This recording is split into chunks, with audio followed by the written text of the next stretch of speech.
Yes, sir. Yes, sir. Yes, sir. I apologize. No, I'm sorry. I know cats are not allowed in the space program. I'm sorry he filled out an application. I've taken his internet away, but he keeps getting back on. I know there's no such thing as a catstronaut. I know he made that up. I'm sorry. I'll talk to him. Okay. I apologize, Mr. Musk. Okay. I gotta go. I'm live. Okay, bye. What is up, everybody? Welcome to the show. Barry on deck. A Thursday, May 28th. What is this? Episode number 14. Holy crap. We're still doing it. Oliver tried to get on SpaceX. That shit ain't good. He's losing his damn mind. But here we are. Thank you all for being here. Thank you for joining as usual. I'm Barry Laminack. If you're new to the program, I appreciate you tuning in. It's sports talk. It's entertainment. It's all kinds of fun stuff. We do it every day, Monday through Friday, right here, 2 to 4 p.m. on the YouTubes. That's if you're Central. If you're East Coast, it's 3 to 5. If you're West Coast, it's 12 to 2. I don't know. This is math. I didn't sign up for math. Where's my chatters at? Sandoval said, LOL, that's right. 82.5% lawn talk. Now, look, I can only go back so far. I can't see who the first person in the chat was unless I go to the chat. I do know. Y'all get me fucking hyped. I logged in to change some things on the... You guys were already chatting on the YouTubes an hour before the show. Holy shit, I love that so much. I'm as pumped to do this every day as you are to be here. So thank you guys for getting in the chat early. And by the way, I saw your shit talking. I did. I saw your shit talking. Sandoval. I think was it Fidel who said I'm gonna whoring myself out for super chats? No, player. No, that's not true. I'll answer any lawn talk question. I just have to see it. And that's the advantage of the super chat is you make sure I see your question. But you can ask it and I try to scroll through and answer. So don't be a hater, Fidel. And do I have lawn talk for you? Maybe. You got to stick around till maybe 2:45 to get it or after we do the film session. But maybe I'll talk a little lawn talk today ahead of Lawn Talk Friday. So we'll do that. I got a ton of shit for you.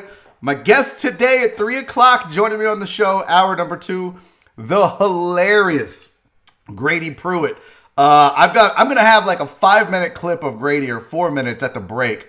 And you're going to see just how funny this dude is. You're going to see why he won funniest comic in Texas 2 years ago? A year ago? I don't know. It's been a second, but Grady's hilarious. He's one of those names you just want to write down and put in the back of your memory because he's going to make it one day. I'm confident in this dude, in his ability. So you're going to love Grady. I'm going to enjoy having him on the program. So that's at 3 o'clock. Stick around for that. We got sports. We're going to talk J.J. Watt and how he's just so dreamy as a man. And it's sports related. We're going to talk MLB salaries because we didn't get to that. Maybe we'll get to a little Zion Williamson talk. He's trying to cover up some things. He don't want people knowing what dirt he did out at Duke. So we'll get to that as well. Also, though, we've got some entertainment news, or I call it entertainment, but that's just basically a catch-all for everything. But I do want to give some shout-outs. Man, we do have a video. Actually, I have 3 videos. I don't know if we'll get to them all, but we'll save some for Friday. But I think you'll like today's video.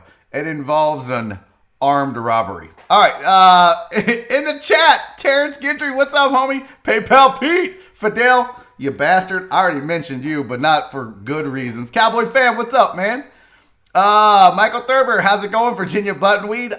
You're really going to love this weather, Mr. Buttonweed. You are really going to be enjoying yourself out there in the yard. So watch out, you guys. Who else is in? Terrence, Brandon, Gary, what's up, homie? Clarence, hey guys, what's happening? Richard, what's up? I saw my man Connor Hogan's in the house. Jennifer, I saw you as well. Aaron, Mr. Brian, how are you, sir? Man, thank you all for being here. Thank you all for hopping in. You guys know I appreciate you being here. Josh, what's up, Mr. Fernandez? Thank you all. Justin Kelm, how's it going, buddy? I'm excited because things are really moving forward for the show. Yesterday was our best day ever as far as views. Again, we made the YouTube's page. And when that happens, shit just does its thing on its own. So we pick up a few subscribers every time that happens. I'm really appreciative of that. And it's because you guys hop in early and you stay till the end. So I want to encourage you, if you're helping me grow this, that's one thing you can do. I realize you got to walk away. I realize you got shit to do. Just leave it on that. Leave it on. And because YouTube looks at that and goes, oh, man, everybody's watching this show. Let's recommend it to more people. So even if you got to walk away, go to a meeting at work or whatever, just leave it there for me, man. I appreciate it because it's growing and you guys are making this happen. It's working because of you. So thank you for that. Speaking of the site, I've got some updates for you. By the way, real quick, you may notice I'm not drinking my normal Diet Coke. I ran out of Diet Coke and I didn't go to the store. So last night, out of sheer laziness, I ordered pizza so that they could deliver a 2-liter. I spent, first of all, it's ridiculous how much money I spent on pizza. I spent $32 on fucking pizza for me and Nora. That's it. 2 people. $32. You thought my zebra cake and corn dog addiction was bad. So Papa John's has this thing where you get $6 for, so I got a $6 medium pizza. I got a $6 papadilla. Just get a pizza next time. It wasn't all that. I got a $6 thing of wings. I got a $6 crazy bread. And I got let's see, pizza, papadilla, wings, crazy bread. And then I got a $6 cookie. Shit. All of that so I could pay $2.79 for a 2-liter of Diet Pepsi. It ain't even that good, but it's better than water. Fuck water. Water's the devil. So I spent $30-something, and then the guy that delivers the pizza, and I wish I knew his name, but he had delivered before, and he was a suspect, and he listened to the show. And in the past, he would deliver pizza, and he would be like, bro, I listen to you every day. Man, I love the show. And I would always, thank you so much, dude. Well, I didn't recognize him. He shows up without a mask, so now I'm pissed because he's, doesn't have a mask on. So I put my mask on. I entered the door. I was like, bro, where's your mask, man? You got to have a mask. You're delivering pizza. He goes, oh, shit, it's in the car. I forgot it. I'm sorry. I was like, gotta wear your mask, dude. Again, I didn't recognize him. So he's like, well, here, I'll set the pizza down. I'll hold my breath. And when I give you money and the change and I'm like, it's cool, man. It's cool. So we're making the exchange. And he goes, any luck finding a job? And I was like,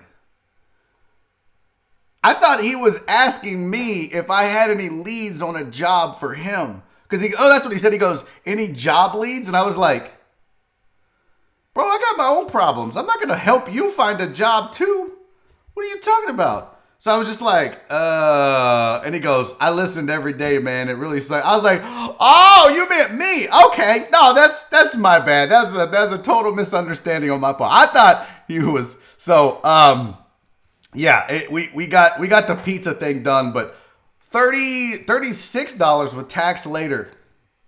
I got my Diet Pepsi and it's already gone. This is the last of a 2-liter of Diet Pepsi since 7:30 last night. That's not good. I have a slight addiction. Let me get over here. I saw some of you guys here. John Parker, my friend, Barry. Put Barry's video on every screen in your house. Oh, I like that idea. Thank you, John Parker. Thank you for the super chat. Thank you for the support. And thank you for that good ass idea. I certainly appreciate that. Eric Resendez with the super chat, homie. Oh, I am not here, Barry. See you tonight for the L. Bro, if you guys don't know, it's going down tonight on Twitch. Twitch.com, twitch.tv/Barry is funny. Me, Eric Resendez, tonight. MLB The Show. I'm going to whoop his candy ass all over that goddamn digital field. Tune in and watch. It's going down. I'm going to beat his ass, or I'm going to be really, really embarrassed tomorrow. John Parker with another super chat. Homie, you are the man right now. He goes, let's get 2,000 no matter what.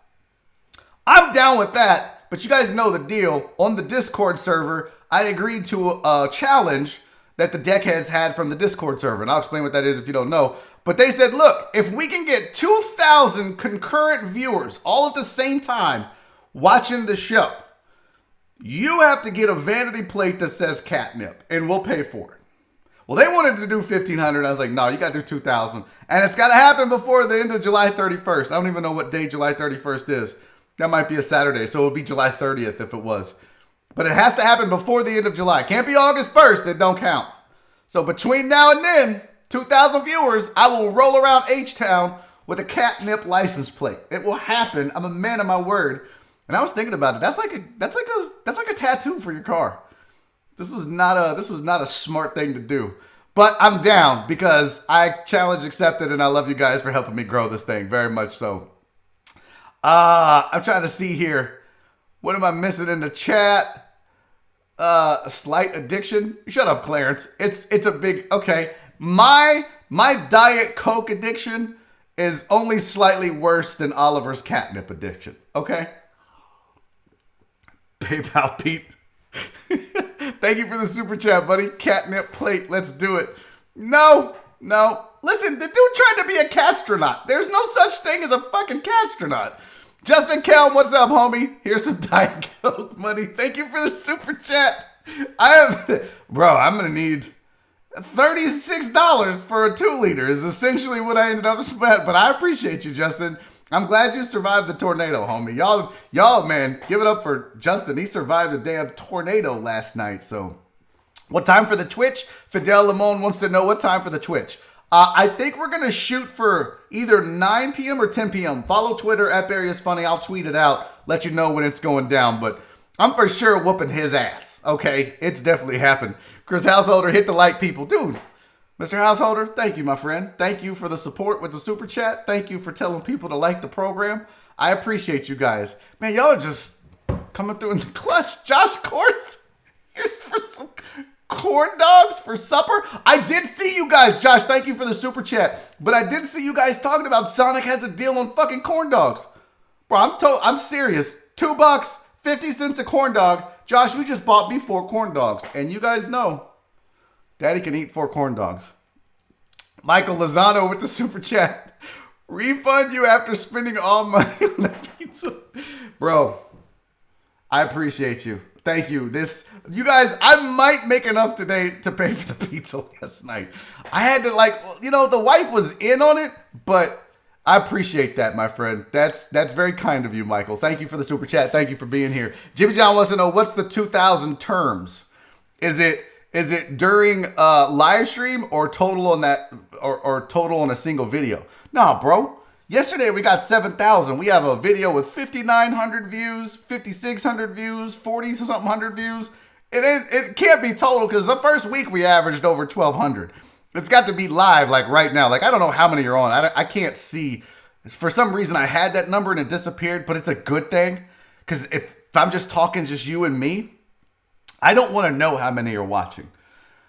Because if it got real low, it would make me sad. If we got down to like 5 people, I would be like, man, nobody wants to watch this shit. So it's just better if I give you guys 100%. I have no idea. There could be 5 of you, 5,000 of you. I'm just giving you my all. And that's the best for me. So I can't see it, but it's live. It's like right now. If there were 2,000 people right now watching this, I'd be getting a catnip license plate tomorrow. All right. That's the show stuff out of the way. Challenge accepted. I like it, Jimmy John. Let's do it. By the way, one more thing real quick, and then I got some cool shit to get to, and then we gotta get going, man. We've already killed a lot. But what was I gonna tell you? So I changed something on the front end of this to try to make the chat more interactive because there was a long delay. I couldn't see you guys. You're a liar, Total Dallas. I couldn't see you guys. I would get a chat from y'all like 20 seconds later, and I didn't like that. I like being able to interact with you right there in the moment of the discussion. So there was this thing that I could change that would allow the interaction to be a lot closer. I think now there's maybe like a 3-second delay, as before there was like a 15-second delay. It may affect the quality of the stream, so I need you guys to let me know if you notice any differences in quality today. All right, so just do me that favor. Now, one more site update, and then we're going to get into some sports because I want to talk about this J.J. Watt thing. But first, yesterday during the show, the koozies came in and the bags came in. So if you're on the Patreon, let me show you what I'm talking about here. If you are on the Patreon, which is, patreon.com. Damn it, that's not the right one. That's not what I want here. If you're on patreon.com/Barry on Deck, then you can sign up, support the show. There's a $2 tier, a $5 tier, and a $10 tier. Now, you don't have to do this. You can just watch the show every day, and I love you for that. So don't worry. Don't feel like you have to do this. But if you do want to join the Patreon, there are some perks that come with it. You get like a sticker if you're in the tier 2, the official deckheads, and you get other stuff, including discounts on merch. Tier 5, the $5 tier, which is the big deckhead, you also get a koozie plus the sticker. So you get, every time you move up a tier, you get the stuff in the tier in front of you and that tier. So if you're in the $10 tier, the huge deck tier, you get everything on the screen, all right? Including a picture of Oliver, which is everybody wants. So that being said, 2 of the gifts that were on there, the koozie and the bag, are in. Bam! Look at that bad boy. That is beautiful. That's the Barry on Deck koozie. And on the back, it says, #deckhead.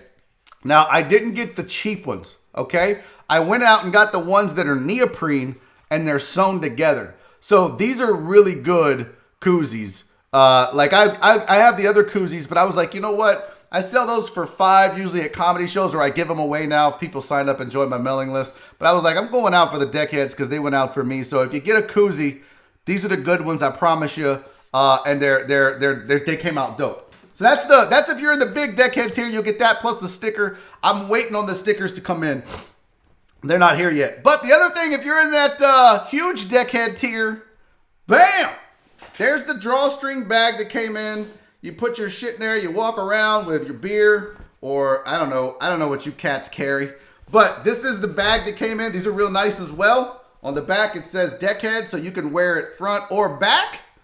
But these are the bags that came in. I am super happy with the way these came out. Now, at first I was like, why is it lower? It's not necessarily centered. And my wife was like, well, you dumbass. When you curl it up, then it's centered on the bag. I was like, oh, okay. Yeah, I'm a fucking idiot. So that's the bag. On the back, it says deckhead. Those are in. The koozies are in. I'm waiting on the stickers. The shirts have been here. All this shit is going in the mail as soon as I get it. So watch your mailbox. It's all heading your way. A few of you have asked about the shirts. Those are sold out, so those won't happen again, but I will have some more versions of shirts that you guys can buy later at a discount.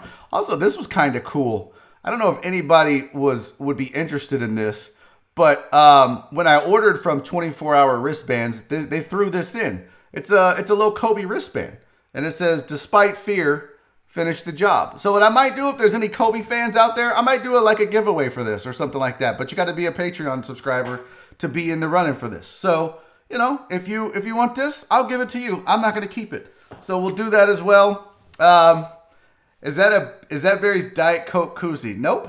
Not a thing, Michael. That is not my Diet Coke koozie. And yes, Chris Householder Kobe. So we'll do that as well. Oh, by the way, there's a coffee cup coming and some shot glasses. All that's on the way. Stay tuned. Okay, let's get to some damn sports because we got a lot of shit to get to. Now, J.J. Watt is, we all know that he's a dreamy human being, right? Like, we know how wonderful J.J. Watt is. But he's stepping his game up even more because, you know, a lot of guys in his position, he's what, 31 years old now? A lot of guys in his position are going to be asking for extensions because they know this is probably it. This is probably the last hoorah for the money I'm going to get at 31 as an edge rusher with injury problems. But J.J. Watt didn't say that. James Palmer on Twitter reported J.J. Watt when asked about a 2-year extension or getting an extension before the 2 years is up with no guaranteed money. He said, nah, I don't think that's necessary.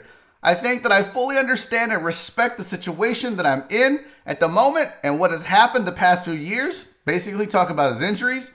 So I'm not going to sit here and demand anything because I'm going out there to prove what I'm worth, and I believe that's the right situation for everybody. Bro, that's just crazy. How often do you hear an athlete put the team first? It's so rare. I'm impressed by this. I don't know if this is the smartest move in the world for J.J. Watt and his money. I know he got like $30 million guaranteed on his last contract, so it's not like he's hurting for it, plus all of his endorsement deals, everything else. I don't know if it's the smartest move, but I'll tell you what, it's admirable.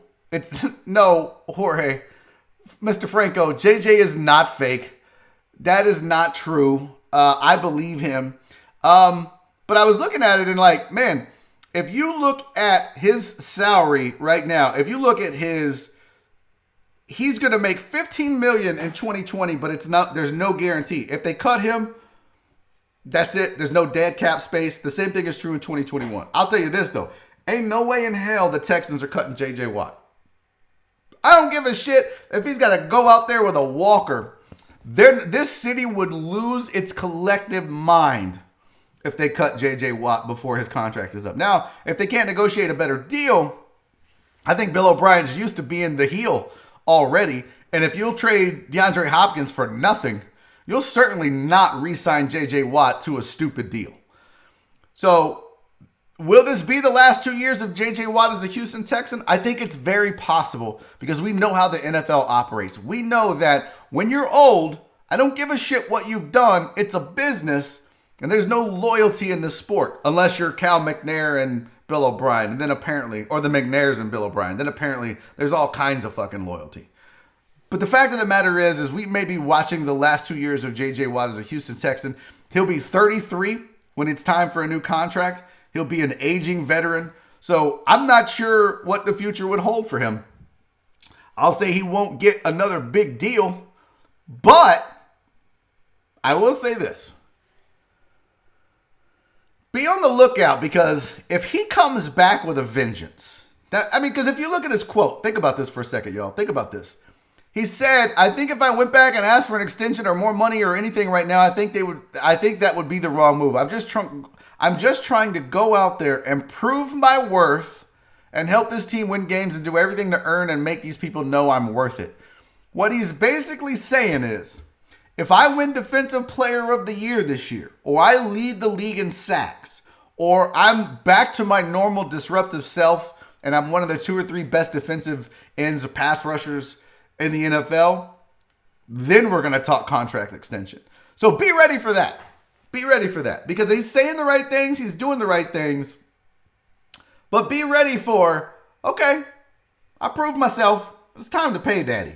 I got 1 year left and it's not guaranteed. Go ahead and give me that 3-year extension. Go ahead and pay me through, I'm 36, 37 years old. And I personally think the Texans do that. I was looking at their salary cap situation. Here's one thing to keep in mind for the Texans, not next year. Next year's not too bad.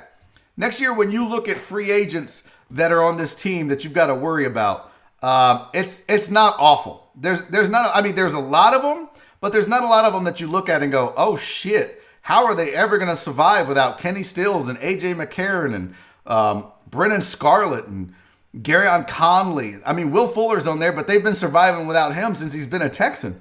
Dylan Cole, Vernon Hargraves, Michael Thomas, like none of these names. Zach Cunningham, okay, maybe.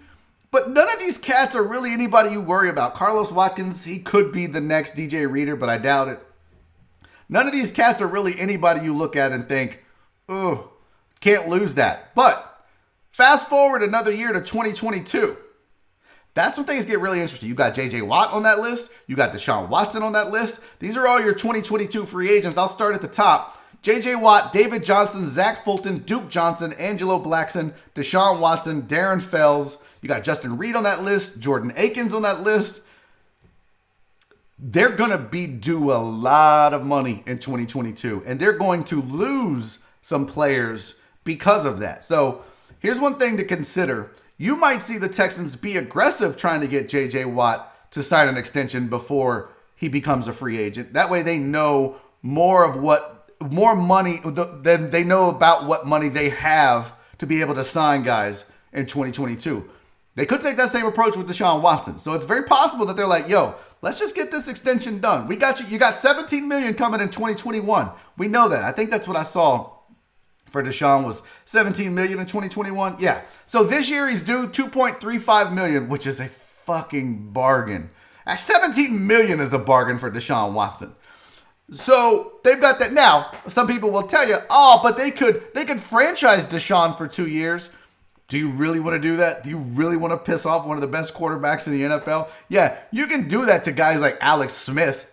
You don't do that to Deshaun Watson. You sign a guy like Deshaun Watson. So maybe franchise JJ, although that might be overpaying him. But they're going to have to make some decisions. I think that they could sign JJ now, know what money they have. They're going to break the bank for Deshaun Watson either next year or in 2022.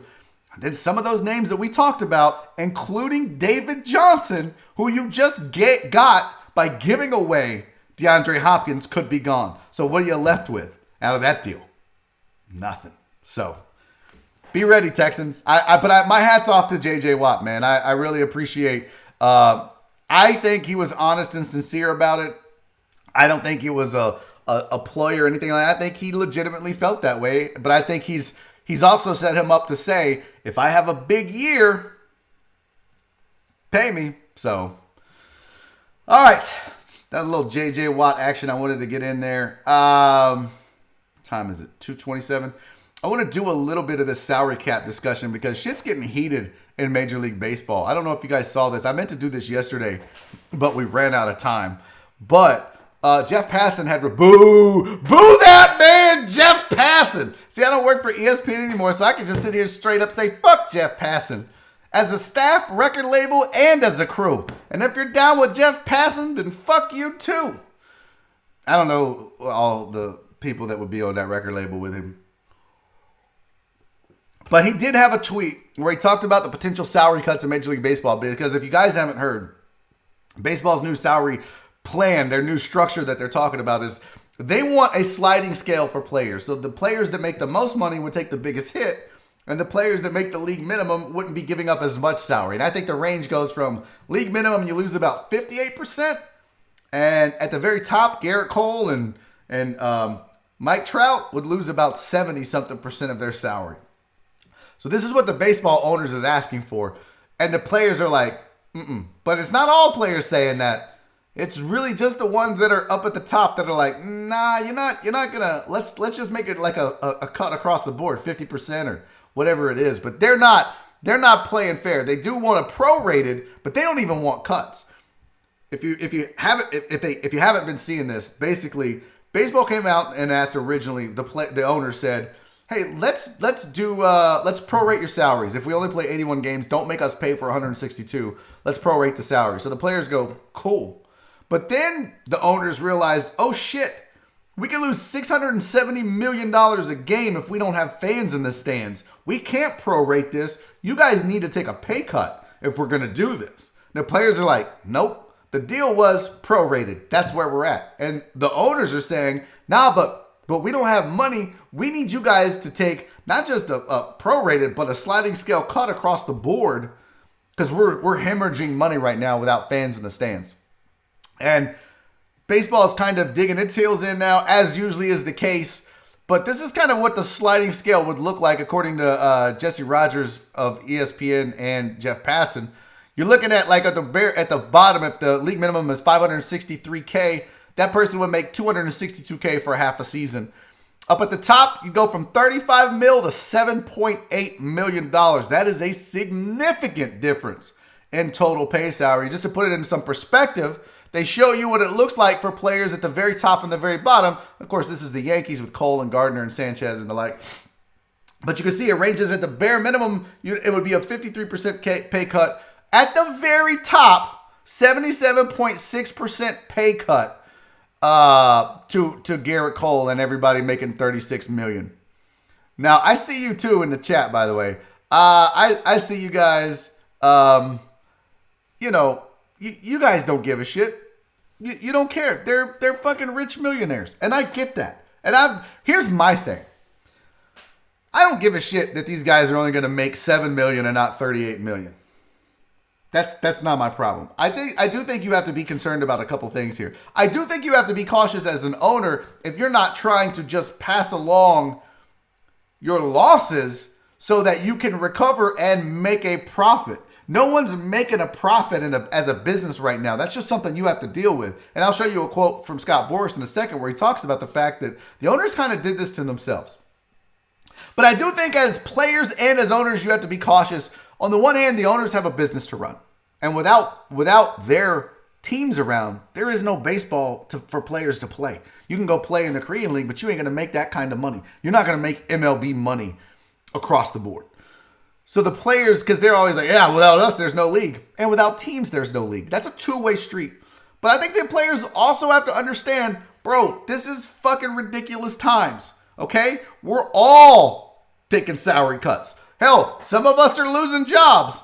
Welcome to Barry on Deck. This shit wouldn't exist if it wasn't because of this economy. I'd still be working at Gal Media on ESPN. But when it started, they asked us to take a pay cut, and we did that, and eventually they said, look, we can't afford to keep you all. I think the players have to be careful about, well, we want our money. Well, you have to do your part to make sure that the sport survives. So there's some room to negotiate there, and I think both sides absolutely need to do that. This is going to test the union, though. Keep that in mind, too. This is really going to test the strength of the Major League Baseball Players Association, because guys that are making the league minimum are going to be like, yeah, this is absolutely fair. I make $500,000 a year. I'm going to be down to $250. That dude's making $30 million, and now he's only going to make, what, $6? Get out of here. Yeah, this is fair.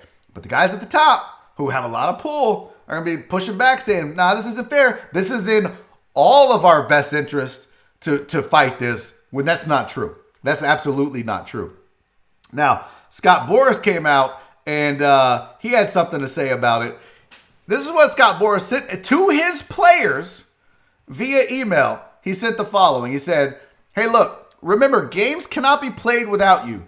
Players should not agree to further pay cuts to bail out the owners. Let owners take some of their record revenues and profits from the past several years and pay you the prorated salaries you agreed to accept, or let them borrow against the asset values they created from the use of those profits players generated.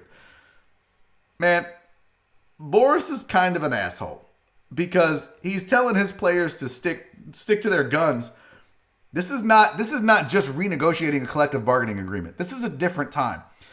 It's different if there's fans in the stands, but maybe the TV revenue isn't there, or you lost it because no one was allowed to play, but then the fans come back. That's different. I think that the players are going to come across as assholes if they stick to what Scott Boras is saying.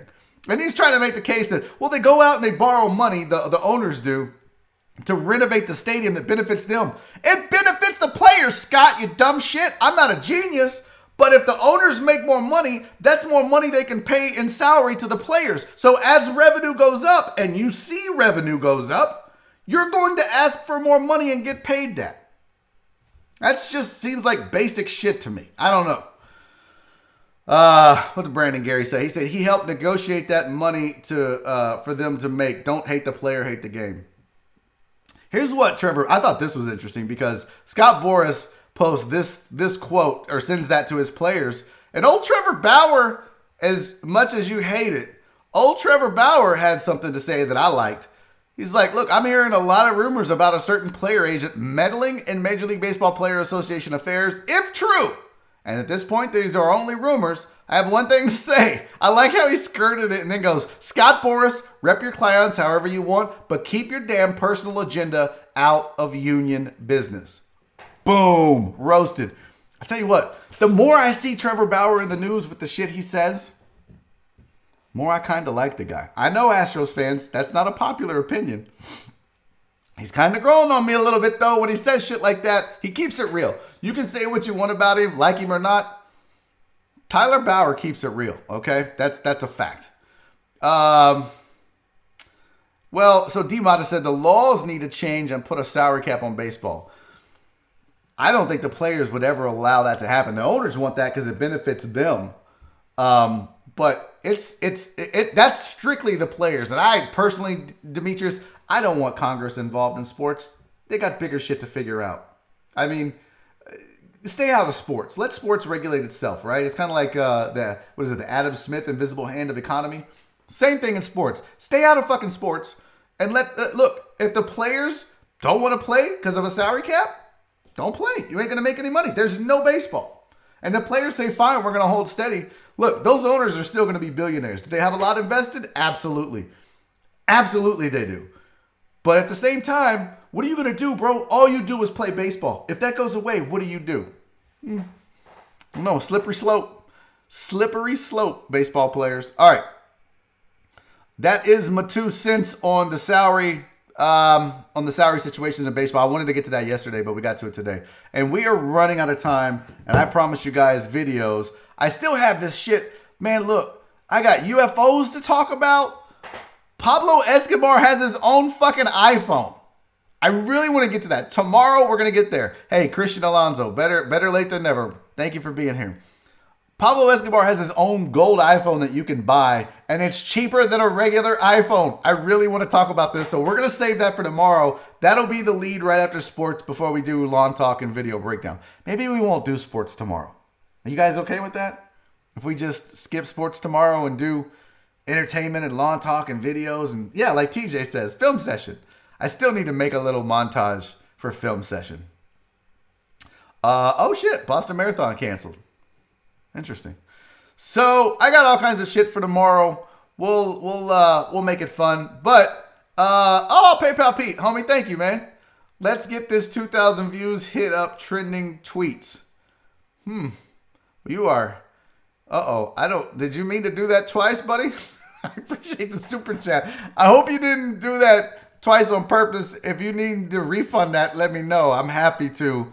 I don't want you to accidentally be charged. But I'm with you, Pete. Let's get that shit going. Let's get to 2,000. I'll go retweet that shit. If you tweeted it, I'll retweet it. I'll find it on Twitter. Just tag me in it, and I'll retweet it for you. Trust me, I would love to be rolling around with a license plate that says catnip, because then that means we, as a family, as a team, grew this shit. So I'm totally down for that. Hit me up on Twitter. I'll do my part. Man, you the man. You did that shit on purpose, homie. You are the man, PayPal Pete. Hey, listen, Demetrius. Don't say it's only $2. That shit, number one, it's the thought. And number two, if you ain't got no job, $2 is a lot, bro. Okay? to me, only $2? Do I own the rights to F Yeah Friday? No, I don't own the rights to F Yeah Friday, John Parker. That's a Joel Blank special. He owns What Up H-Town, and he owns F Yeah Friday. I don't know. I don't really own anything because I'm not on that show or that station anymore. So whatever we created, a lot of people wanted me to do like a Way Back Wednesday, or somebody asked about the Funny Friday with the comedians.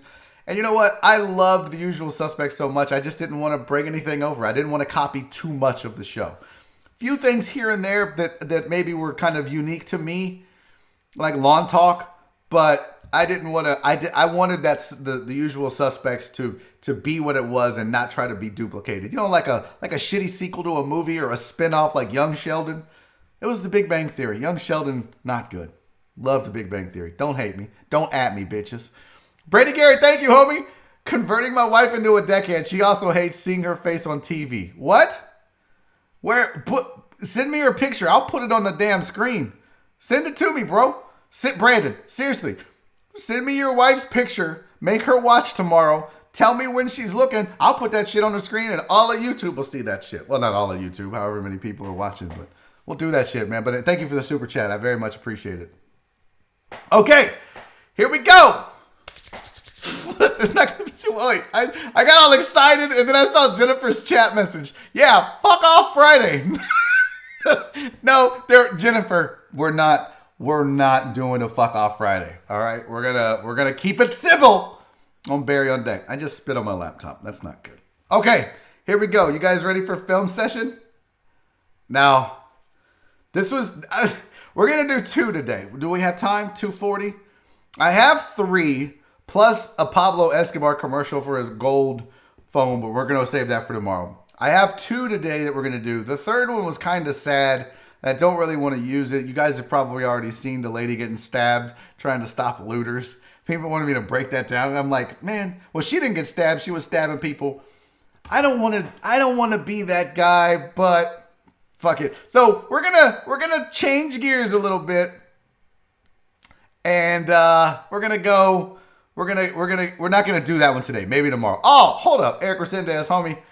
Thank you, my friend, for the super chat. Do 1 more hour, Barry. 1 to 4, nothing good on the radio.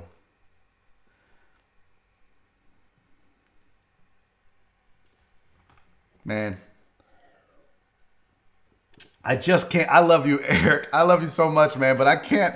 Y'all can't slander Nick and Joel. Man, I love those guys so much, man. That's the whole reason I did 2 to 4. I want you guys to keep supporting them. Keep listening to that station. Keep listening to the shows that they're on and that they do from 11 to 1. Then pop over here. Let's have some fun. Then you can go back to the Blitz. I got nothing but love for everybody at ESPN. Everybody that I know and worked with in the past. How about that? So, if that's that might be a little slander. Okay, 2-7 from Funweed. All right. I'm not going to participate in this. Just know I love you guys. And Donna, I would agree with you. 1-2, best hour on ESPN 97.5. I love my dudes. All right. Now, here we go. Shit. Come on, guys. We're wasting time. Wesley. I'm not putting that on the screen, John, but you know. Okay. Here we go. Video time, bitches. Now, this first one, I feel kind of bad for playing this, but when I tell you that I laughed out loud for several minutes watching this, I'm not lying. Now, you need sound for this. There's no cursing, okay? There's no cursing. There's no... John, there's no cursing, but you definitely... So put your headphones in. I'm going to count to like 5. Put your headphones in. Turn your speaker up. You need audio for this. Are you ready? 5, 4, 3, 2, 1. Ready, set.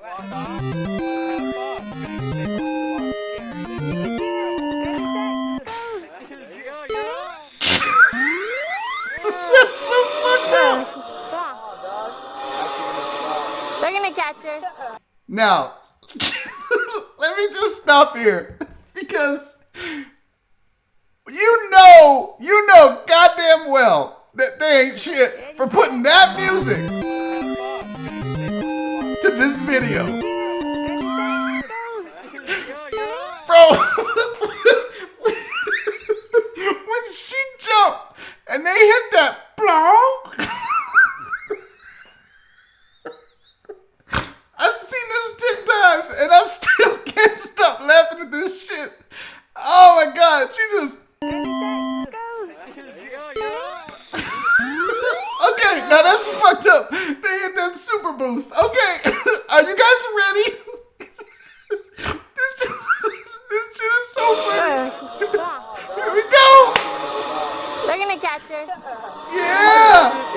Okay, they're gonna catch her. Now, I'm not a literary expert, but when you hear her say they're gonna catch her, that in literary terms is called foreshadowing. Okay?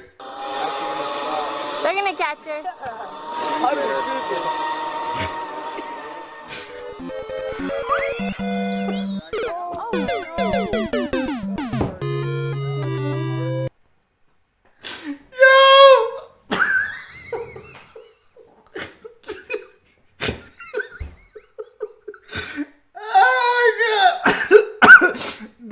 Not shit.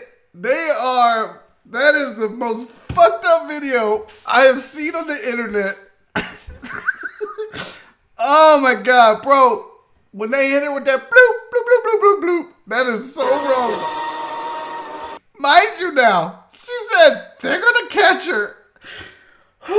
Yes, Eric Resendez. We are all going to hell, my friend. Thank you for the super chat. Oh my God, I am crying. I have seen this 10 times and I'm still. So they're gonna catch her.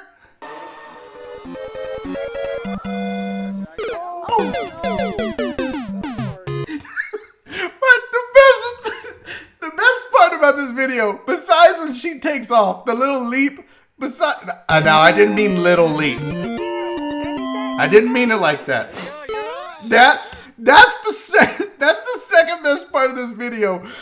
But at the very end, now everyone's like, you got her, I got her. I feel like, this is not being me being nasty, but I feel like they're like, I'm not touching her. I'm not catching her. Are you catching her? I'm not. Whose turn is it to catch her? But bro, when they hit her with that bloop, bloop, bloop, bloop, bloop, bloop.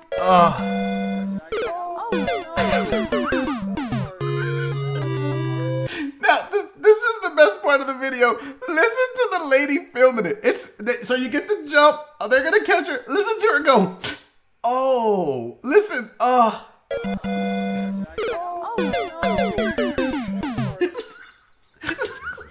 Everybody goes, oh no. And look, everybody on the other side of this fucking zip line couldn't give a shit less about this person. She is eating it. She tumbled. That's at least 15 feet. I mean, that is at least right here. She's too low. If she were a plane, the tower is talking to her right now. Pull up, pull up. Like, I know you're like a mid-engine prop plane and not a regular plane, but you gotta pull up, okay? And then right here, look, watch them olay this bitch. Look now, look. Watch that person in the back is like, oh, not me playing, not today. Nobody really tried to get, look at the guy in front. As she passes, he whiffs. You know who that is? I guarantee you that's James Harden. That is 1,000% James Harden. Never put James Harden up front to catch somebody on a zip line. Are you shitting me? That is literally, he gave her the James Harden defense. And she right here, she hit something, man. And she caught more air before she hit the pole. God damn, I hope that person's okay. They hit him with the, oh. All right, one more time. Holy shit. Ready, set. Oh my God. Ready, set, go. Can't we drink it?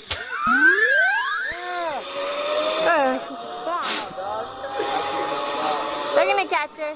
No, they're not, bitch. No, they are not.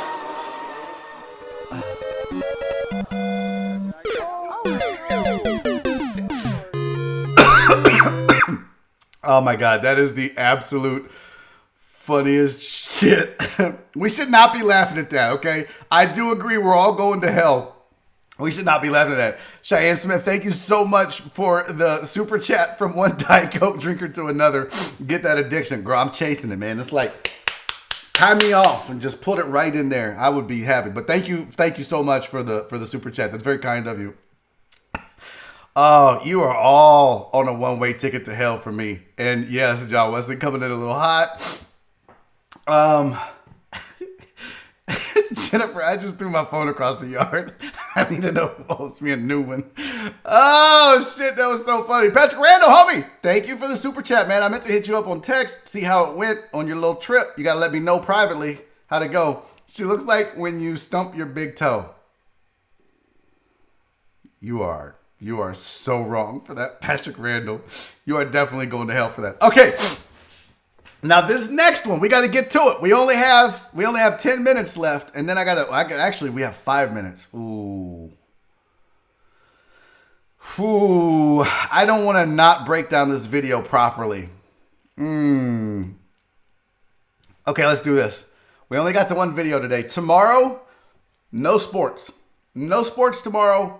It's going to be all videos and lawn talk and entertainment and bullshit. But I don't want to waste this video and only be able to do it for 5 minutes because I'm going to have to take a break at 2:55 to get Grady on here at 3. I know, Chris Householder, I know. How is it already 3 o'clock? What happens to this first hour just flies by. It's unbelievable. So I don't want to waste it. Yeah, you were so wrong for that, Patrick. I don't want to waste it. But tomorrow we're going to all entertainment, all videos, all lawn talk, all drinking. Maybe I'll do the show naked. Not happening. But we're going to have fun. Now, so let me do this instead. Because I found this to be kind of fascinating. This is a little entertainment talk for you. But there was an article that talked about somebody found what they think is a UFO. Excuse me. That laughing got my throat all jacked up. Man.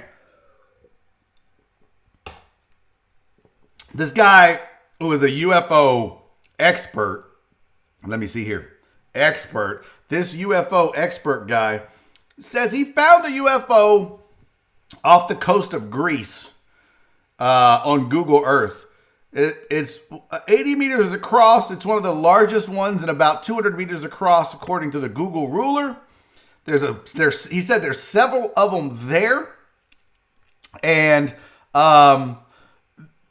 he says, look, it's not a coral reef because he had some sort of explanation about how coral reefs grow. They're not going to grow. If you look around, there's this. You know what it kind of looks like to me, excuse me.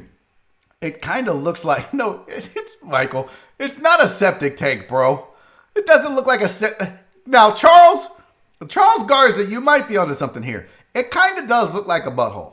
If I were to go get Oliver right now and bring him in here and show him y'all's butthole, you would be like, oh, look, Oliver's butthole is a flying saucer. Or that flying saucer is Oliver's butthole. But I'm not going to do that. I've already shown his butthole once on a live stream, and I promised my wife I would never do that again. Roland Silva says that's a nipple. See, I personally think it kind of looks like a volcano or an island forming. When you look at the way islands form, excuse me, when you look at the way islands form, it kind of looks like that. Plus, I don't know if it's the angle, but bro, that's not a perfect circle. That is not a perfect circle at all. So I don't think that's I don't think that's a UFO at all. What's up? What's up? What's up, Kenya? How are you? Now, there were supposed to be several of them that he found at one time. And I don't know about you guys. I personally don't believe we're alone. But I think if UFOs are coming to this planet, they're not going to just bury themselves in the water somewhere like that where it could be seen from a satellite knowing we have Google Earth. If they're trying to hide, they're not going to hide in plain sight like that. That'd be kind of stupid. I need more solid evidence than just that. But I do believe, I am a believer. I do think there are other intelligent beings in this universe of ours. I think you'd almost have to be naive to think that we're alone. But Brady Gary, the Millennium Falcon. No, it's the Millennial Falcon. Could you imagine if you were on board the Millennial Falcon? That would make a good sketch. John Westling, write that down. We're going to do the Millennial Falcon. It's just a bunch of hipsters that just own a falcon. They're all falcon tamers. Okay, I don't know. I'm just spitballing here. Why are all UFOs around? Oh, that's a good question, Demetrius. A predator ship would be cooler. True. I don't know why UFOs are around. You would think based on the way that our understanding of flight is that they would be more, you would hear about more cigar shaped because you couldn't see the wings, but maybe they know something we don't. That's why they're intelligent life and we're not. So, okay, let's get to break. I am sorry we only had the one video. I haven't laughed that hard at a video though. I mean, I literally lost my voice laughing at that video. I hope you guys enjoyed it. I hope that person is okay. I really hope that person is okay. All right, coming up next in the second hour, in the 3 o'clock hour, Grady Pruitt is going to join me. He is fantastic. He's hilarious. Nothing planned. We're just going to shoot the shit. We're going to talk for an hour and hopefully entertain you. I'm sure we'll talk a lot of comedy. Maybe you'll get some more insight into that. But we're going to have a good time. Grady's a great dude, funny dude. You guys are going to enjoy him. I did, though, go out and get you a clip of Grady. So basically, for the next 5 minutes, or 4 minutes at least, I wanted to give you a taste of what Grady is like on stage. So this is his set from when he won Funniest Comic in Texas at the Houston Improv. And I think they did it a few other places. But he went up against a lot of competition, a lot of comics, a lot of really good comics in the state of Texas. And he won that shit. That's how good this dude is. So we're taking a 5-minute break. We're going to be back. Do not go anywhere. This is Grady Pruitt. And he's going to join me next right after this break. We'll see you on 5 minutes, Deckheads. Appreciate y'all sticking around.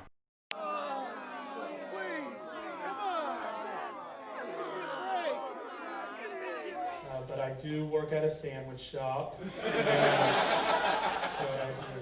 No, it's not that great. My boss got mad at me the other day. He set me down. He goes, Grady, we at upper management have been talking. He's like, oh boy, upper management. That's a real fancy way of saying you and Daryl.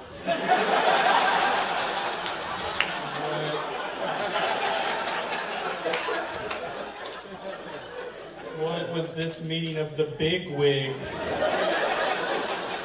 that you guys had next to the ice cream machine? He's like, well, we here at upper management just feel like you lack motivation. I was like, yep, I gotta agree with you there.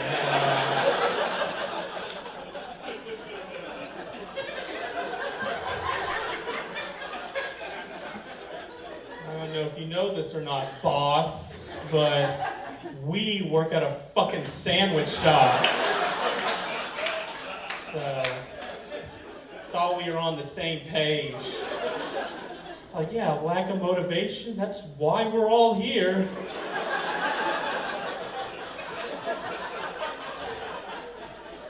Dude. Yeah, I don't have motivation. It's because I'm on Xanax right now. Why aren't you? It's great. Fine, things are going well for me. I'm doing good. I have a girlfriend for this joke. So yeah, she's easy. You guys wouldn't know. She goes to a different school, but you know. She's a great gal. She's at a different comedy competition, so yeah, she couldn't make it. But no, it's good. I like to keep in shape for my girls, so I go to the gym a lot. Not a lot, but I've peeked inside. I've seen it. I didn't like what I saw. Wasn't for me. I think what it was is I went at the wrong time. That's what it was. I went right off of work at like 5:30 p.m. You know, so the gym was packed. All the good machines were taken. So I just ended up doing Kegels for 45 minutes, just blowing out my groin. Fucking.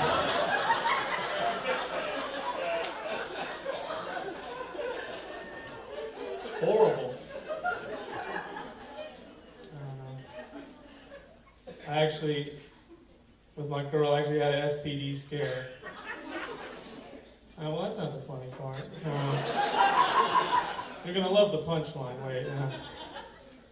No, we had well, I don't know if it was an STD scare, but you never like go take a pee in the morning. You're like, oh, well, that hurts more than usual. You know, wait, I should do something. I think I know what it is. Like, I don't like it when girls like talk dirty to me. I'm not a fan. Like, because I don't know what to say back. Like, they'll say something like, like give it to me harder. It's like, well, that's already my entire dick. So I don't know what.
Yo, what's up, man? Yeah, I can hear you. Okay, I'm trying to figure this out. Oh, alright.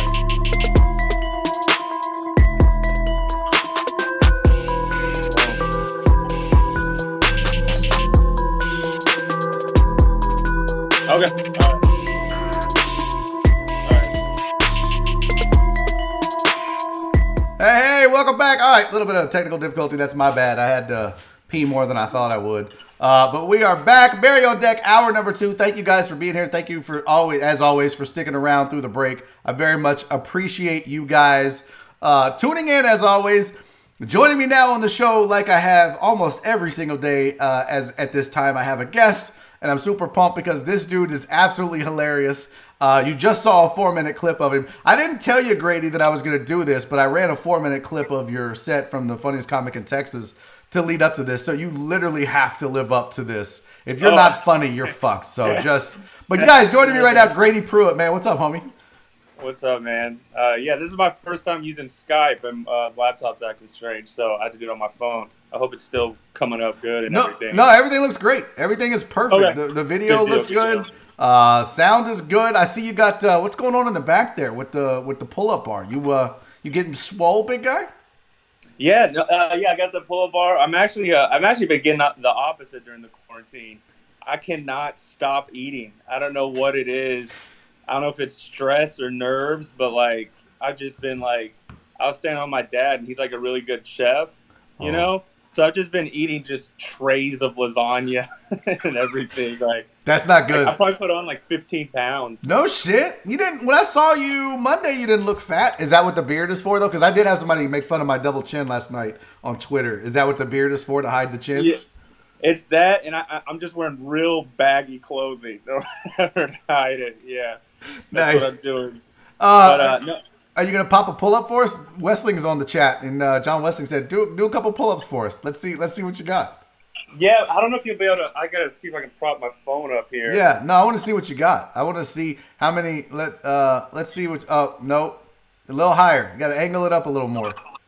Yeah. That's good enough. Yeah, we should be able to see that. Okay. How many can you do? What's your record? Well, I mean, when I was in shape, I could do like 15, 20. Now I could probably do like 1. One? All right, give me 3. Let's get 3. Get 3 in. I know you can do 3. Right. I know for a fact you can do 3. You ain't that. Look, he's not that fat. Here we go. Well, maybe. Look. Oh, you need some chalk? What? 2! 3! Yeah, 4! Oh, shit! 4! What? Who's the strong man in this fucking video? You are. Bro, I could not do 1. That's impressive as shit. There's no fucking way I could do 1 pull-up. I have too much titty meat to be able to do a pull-up, bro. That was fucking impressive. You could do 15 to 20 of those? I used to be able to when I was in better shape. Yeah. Man, fuck all that. There's no way that I could do that. That's some impressive shit. Oh, thanks. Well, have you been writing a lot during quarantine, or like just about every comic I've talked to is like, not really. No, I was at the beginning, but then it was followed by just extreme frustration because I can't try it out on stage. So it's like, well, this is useless. You know what I mean? Yeah. And so, yeah, it became more frustrating than helpful for me to try to write. So, yeah, I mean, I've just now started to hit stages again, you know, because Texas is obviously reopening. But so now I'm writing again some stuff. Now I can actually try it out at mics and shows. Yeah. So I've got a couple new bits that I'm working on right now. Nice. Yeah, we talked about you had your first show back at the Secret Group, and it was fucking amazing. Crowds are just so ready to consume live entertainment, man. It's been unbelievable. Yeah, they're so happy to be out of the house, and it's like some of the most respective, fun crowds I've ever performed in front of. And and I'm not sharp either. You know what I mean? Like, I don't feel like I'm in a groove or anything like that, but I'm still getting laughs that I'm happy with, even though my performance isn't 100%, you know? Did it help? Like, did it calm me? Because I was nervous the first time. I was a little nervous, and then I got that first laugh, and it calmed me down quite a bit. Was it kind of the same thing for you? Once you kind of got the first laugh out of the way, you felt better? Well, or were you nervous at all?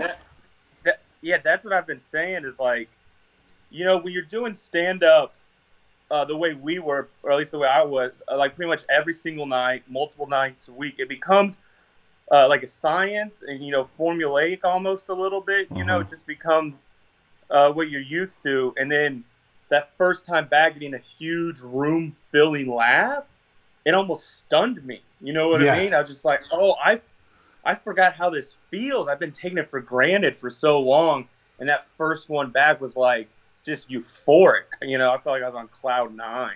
You know what I mean? I almost felt like I rushed it. It's almost like sex. Like if you don't have a chick with you, I'm and a you're virgin. just I've never had it. okay. No. Well, with that mustache, I believe you. No, I'm just when it's like you're having sex and you just kind of like going through the motions. You're like, all right, whatever. This is just sex. And then all of a sudden you hit a dry spell and you're just jerking off all the time. Oh, Once yeah. you have sex again, you're like, oh, this is the fucking best. Like you're like, you know, you Yeah. I almost rushed it back on stage. It was the same kind of thing. Yeah. I was like, man, I just want to get through this and be excited that I did it again. Shit. It's funny. That's literally what happened to me. I had sex for the first time in over 2 months, like 3 days ago, and I was like, this is the best. This is the greatest. Yeah, I got to have comedy and sex, the two best things in the world. I was deprived of for 2 months. What was better? Comedy. Bro, what the fuck is wrong with you? You're such a liar. Nobody is like, laughs, vagina. Laughs, vagina. No one's fucking picking comedy unless she was just awful or you were that good at comedy. Hey, here's the thing, man. Anyone can have sex. Only a few people can be good at stand-up. Not everyone can have sex. I know some people that they shouldn't and they don't. So that's funny as shit though. What do you have like a strategy for how you're gonna work in your new shit? Because I know everybody's writing coronavirus jokes and shit like that. And I just was anti-coronavirus jokes. I just did one quick one, but were you kind of the I'm gonna do whatever I want to do, or were you? Because it was one of those things for me where I was like, I just don't want to do it because everybody's gonna do it. It's not that I didn't like my jokes. Yeah, I agree. For me, the way I'm viewing my comedy is you know, it's consumed everyone's lives for that past 2 months. You know, it's like all their news feeds. It's all, you know, on TV and everything. I go like, I'm just going to use my set as a break. You know what I mean? I'm going to allow this to be a break and let's just have fun and laugh. Mm-hmm. I mean, I still think if you have a really good coronavirus joke, the audience will laugh at it. You know what I mean? But for me, I'm just not going to do it. I think of it like in 2016 when Trump won, and like every open mic, you saw 10 straight comics calling him a Cheeto or whatever, and it's just Orange like, is the new black. shut up. Yeah. Like I don't want to hear this anymore. You know what I mean? Like, yeah. So that's kind of how I think of it. But you know, my first couple of sets back, I did pretty much what I would consider my best material. Like I was just like, I figured this is just to get my footing back a little bit, you know. And now my last show, I put in a couple new things in the middle or whatever to figure it out. But like, you know, it feels like I'm a deer learning how to walk for the first time again. No you know shit. What I mean? How many shows have you done? When was your first one back, and how many have you done? So I've done 2 shows and 2 open mics now. Okay. So 4 sets total. That's crazy, dude. When you how many years were you in when you won Funniest Comic in Texas? I was a year and a half in. I fucking hate you so much. That's just fucking ridiculous, dude. Did you kind of get the feeling when you started, maybe through a round or two, you were like, I can win this? Well, you know, it's crazy. In my semifinals or something like that, the way that it was only one person advanced. And in my night, I thought Trey Tutson had the best set by far.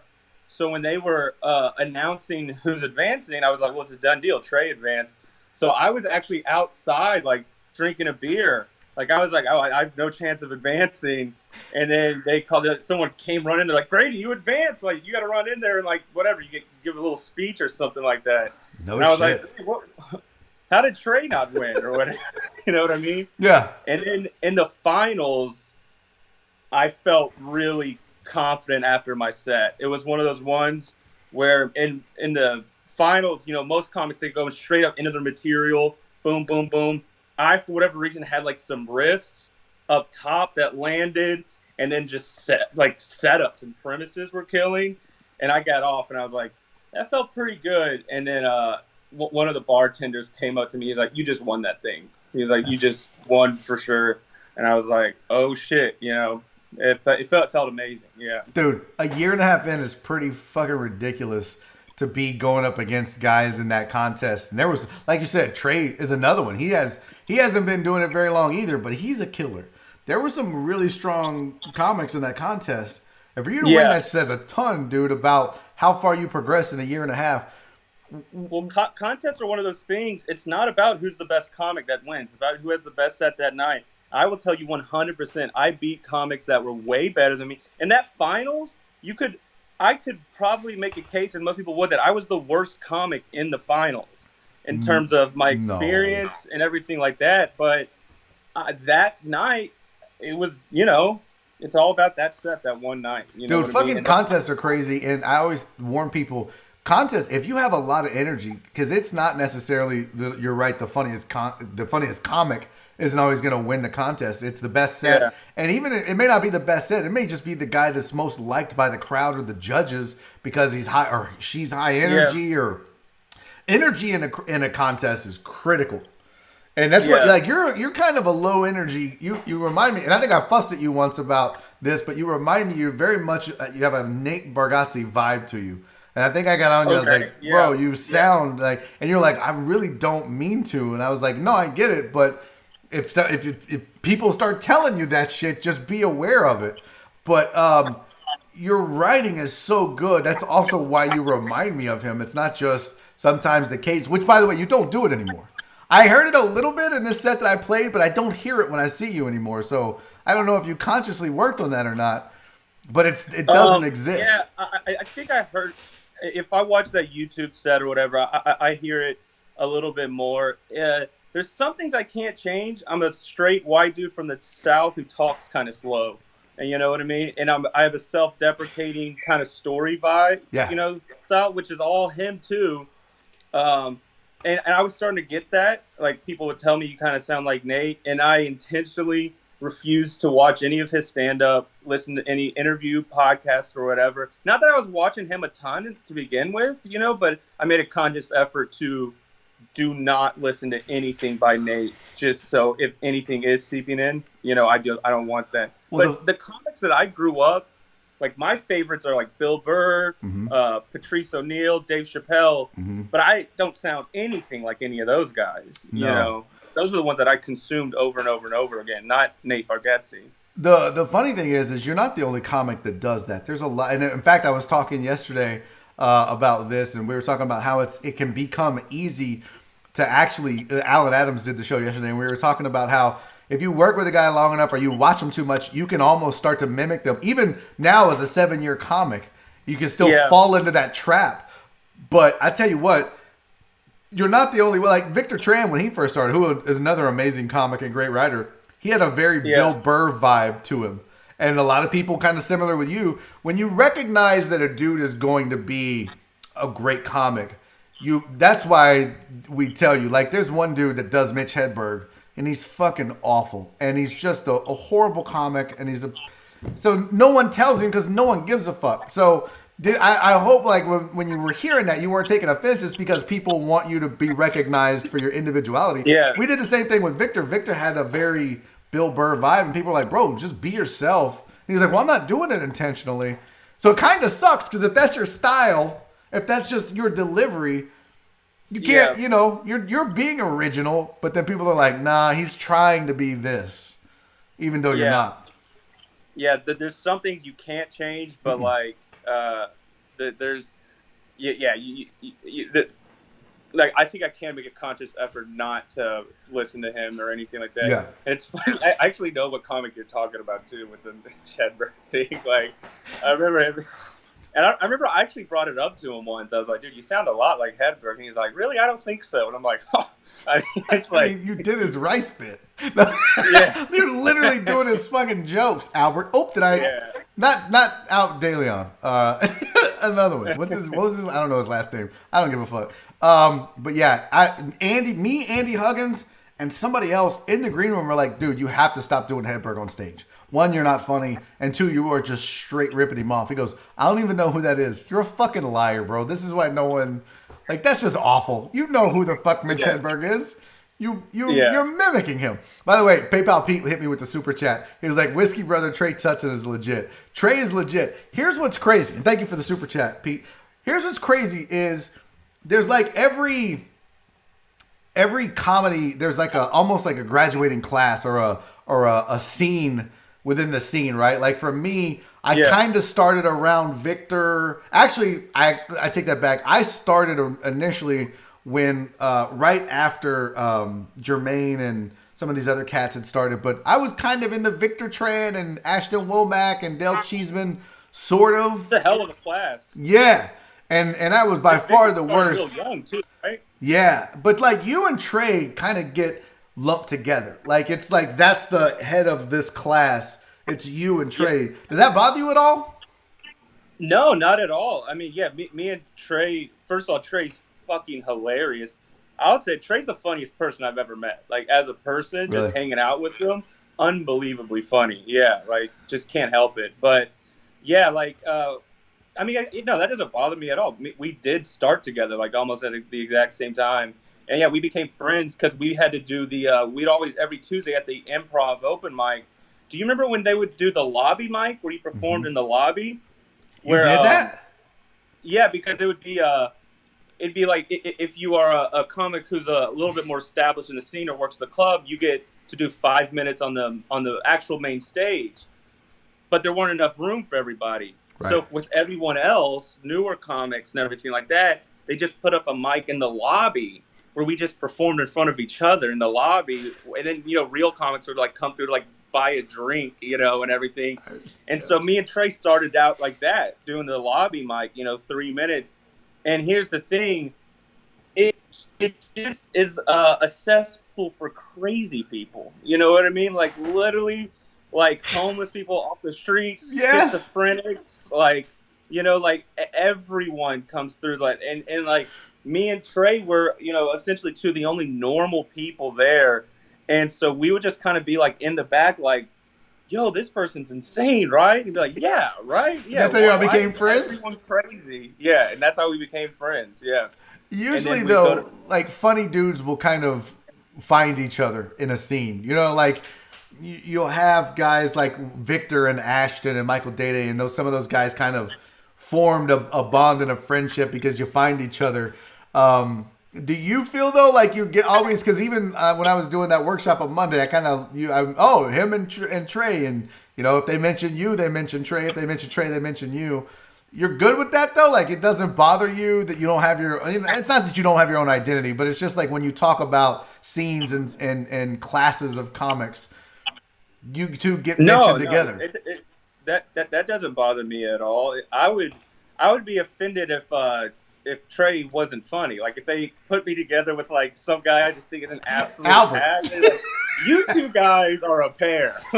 You guys came up. Yeah. That's funny as shit. The guy I respect the least, or something like. Yeah, no. Oh, go ahead. I didn't mean to cut you off. But no, I remember when we were like a year in, Trey would be featuring at like the Joke Joint, and say you got 2 shows in a night, he would do whatever, a 25-minute feature set on the first show, and then do a completely different 25 on the second show, and demolish both sets like a year in. So like I kind of almost thought, oh, Trey is running way ahead of us in our class. I was like, and at the time I had like 7 minutes. You know what I mean? So it's just like. I'm almost like flattered if someone compares me to Trey, because I'm like, dude, that dude was just running miles ahead of me, No, you guys are next level shit, bro. I say it about people that I mean it about, but even when I had the radio show and I would play you guys, I would say, man, there are certain guys that that are just destined to be doing something. And you and Trey, man, it's unbelievable that you came up at the same time and how long you haven't been doing it to be at the level that you're at. So. It's cool to see, man. And by the way, PayPal Pete with the super chat, he's like, Grady wins every disagreement between him and Trey. Is that true? I know Trey loves to fucking argue. Trey will argue about anything. But do you win every argument with him? I don't know. I think it's pretty close. Yeah. Is he talking about on the Whiskey Brothers podcast? Yeah. Are you doing the Whiskey Brothers quite a bit now with them? Yeah. I do it. Yeah, I've done it a few times. So he's full time now, like he's official Whiskey Brother, or like every single episode, I think. Okay. Yeah. And then you're just what you hop on occasion, or how's that working? Yeah, I'm probably a guest a couple of times a month or Okay. something like that. Yeah. Have you ever thought about doing your own show or podcast or anything like that? Or do you have one? Yeah. I think me and Radu are gonna start one. We're kind of getting the very prelim, like kind of figuring out our theme and our style and everything like that. But I think me and Radu are gonna start a show. Is it going to be audio, visual? I mean, what do you? What's the plan? It's probably gonna be just audio. Oh, really? Yeah. Okay. No, you can't tell me what the theme is. You can't spoil the surprise. We're still trying to figure that out. Oh, you know really? what I mean? Yeah. My only advice is, and I'm guilty of this too, but don't start it if you're not going to do it like at least 6 months. Most of us as comics, we're just lazy as fuck, and we don't really think about the commitment that it takes. Like doing this show every day, I really was like, all right, this is going to be a commitment that I have to do every day. So I had to treat it like a job. Like I treat this like when I would go to the radio station every day. I get up and I do this the same way. That's the only thing, because you don't want to, it's like, fuck, I did a podcast that I did 6 episodes and that was it, because I got sick of doing that shit. Just make sure you want to commit to it, because it ends up coming back to like where you're like, fuck, man, I wasted all that time and I didn't really want to do it. So Yeah. that's my best advice about doing a podcast or whatever. Just be ready to do it. And God damn it, I got to plug Donna. She gave it. So Westling wanted to plug his podcast with Trey. And I put it on the screen for him. But everyone was like, no, John, you got to pay that super chat money to get a promo on the show. So Donna was sweet enough to say, here's $2. This is for John's promo. Plug his show. So because she did that, and because I love Donna and John, when is the episode with Trey airing? I'm sorry, Grady. This is turned into it's tomorrow. So after later podcast with John Westling, Trey Tutson's on there. Have you done John's podcast yet, Grady? I have. I mean, when did you do it? 2 weeks ago, I think. Okay. Yeah. What did you guys talk about? Was it good? I think it was good. Yeah. I mean, me and John had just done a private gig together, so we talked about that. Yeah. What were you nervous getting back out? I'm still a little sketchy. I'm still a little shady about getting out. Like it worries me. Is it something you're like, I don't give a fuck, I'm young, nobody can touch me? Oh no, it's massively irresponsible, but I still want to do it. Well, I noticed you didn't have a fucking mask on Monday when I saw you. Just out there, you think the beard is enough protection or what? Dude, I'm such an idiot. I had the mask on in my pocket. I was just like, I'll keep it on me, but it's not comfortable to wear. Oh, I'm sorry you got pregnant. I had a condom. It was just in my fucking wallet. I don't know what I was thinking. That's what. No, I mean, I'm not a doctor or anything like that, but it sounds like with my age and my health range, like if I get it, I'll probably be okay. But like my biggest fear is like to give to someone else. It's not that I'm going back out again. Like I'm not going back to my dad's place or anything like that because he's like over 60. Yeah. So like that would be my biggest fear, is to give it to someone else or whatever. But I want to get the antibody test or whatever, because I was talking to another comic at that workshop, and she said she got the test and she had the antibodies. Like she had already had it or whatever. But she's like, I didn't know. I never felt sick. Really? Yeah. I was sick back in February, so maybe I need to look into that, because maybe I had the Rona and didn't even know it. And now I got fucking super Rona genes, and I won't get it. Yeah. I don't have to wear this stupid ass mask. Oh, really? My uncle got it, and he's like, yeah, and he's in his 70s too. How did he make it? Like, is he okay now? Yeah, he's good now. Yeah, Okay. he got it back in like February or something like that. Yeah. Damn.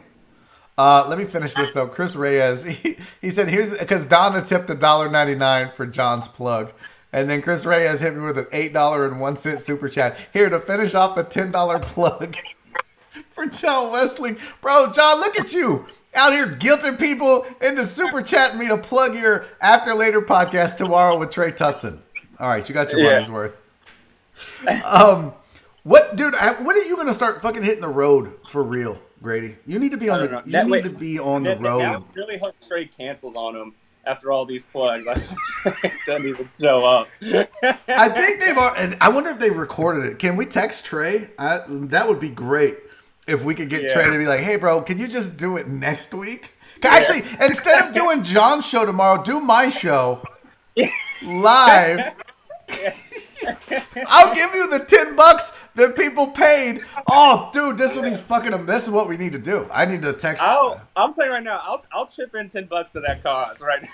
I'll give you 10 that they did. Oh, they're recording at 4:00 today. Let me text Trey right now. I'm gonna do this. I'm gonna text Trey while we're live here, and I'm gonna tell him, don't do John's podcast.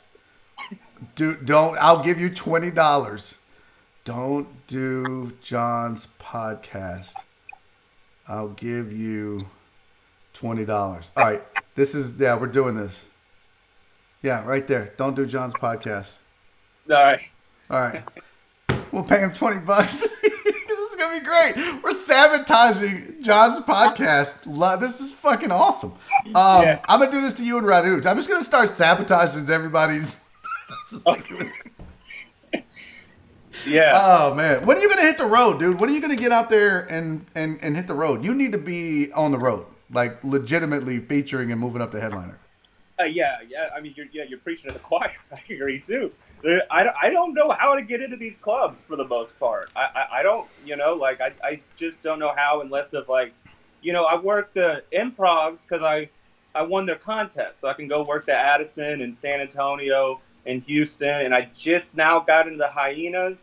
Good. And then the Grove in Arkansas. But other than that, I don't know how to get into the other clubs, But right before, I can't talk about it too much.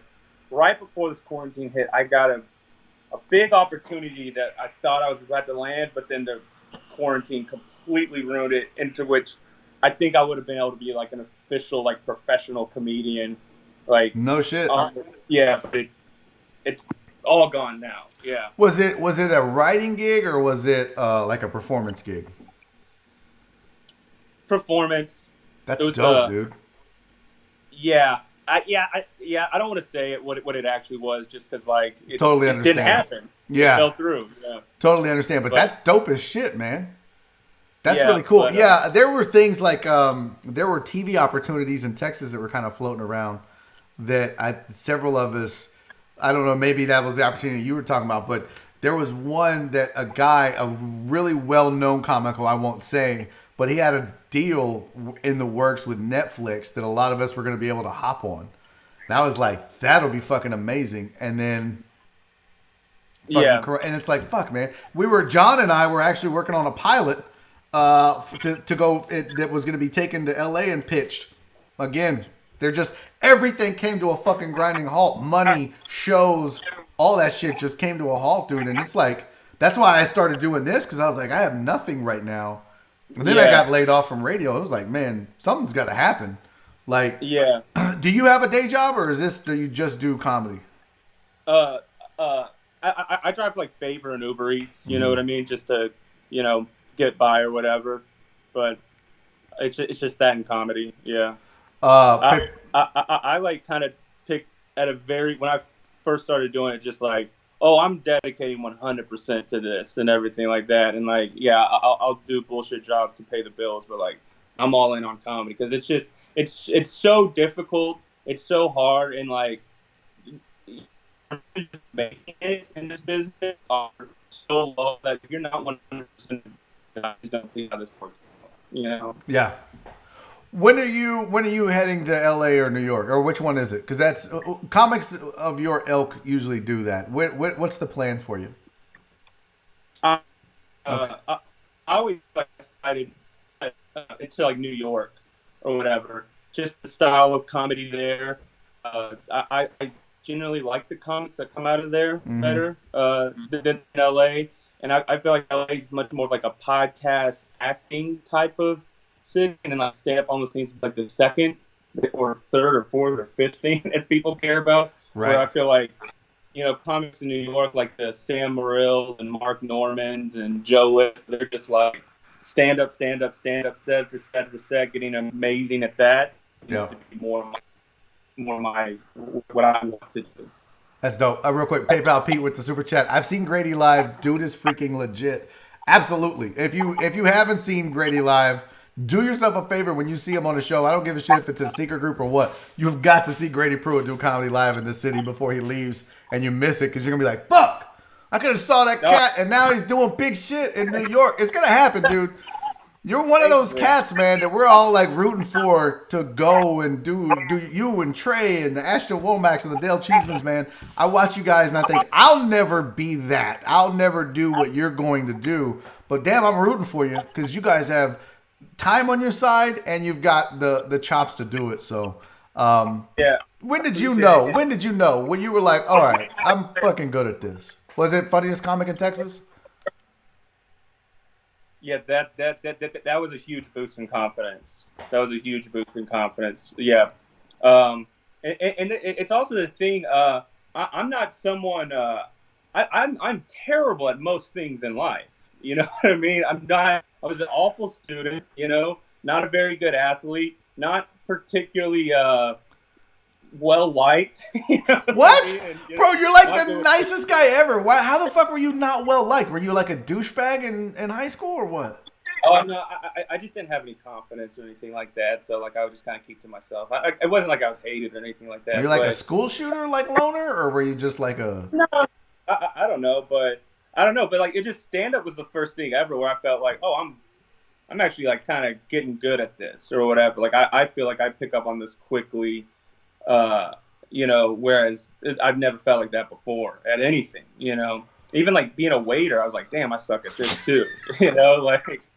But like stand up with something. Oh, this clicks in. This makes sense. So I'm just like, I gotta go in at this. That's usually how it is, though, dude. Like usually comics are just we're not good at anything else except stand up, and you end up finding it because you're supposed to find it. What sports did you try? I mean, I played them all: football, basketball, baseball. You know, that's the thing. I worked really hard at it, so I became an okay basketball player. But that was just through pure dedication. There was no skill in that. You know what I mean? Yeah. What was your favorite? I mean, if you had your choice, what would you? Now, did you play in high school or did you stop at junior high? Yeah, I played basketball in high school. Yeah, that's the one I decided to pick, even though I wasn't particularly great at it. I just love basketball. Gotcha. Yeah. That's cool. I stopped. I wasn't good at any sport. I mean, I was good at track. Yeah. That tells you a lot about my athletic ability if track was my best sport.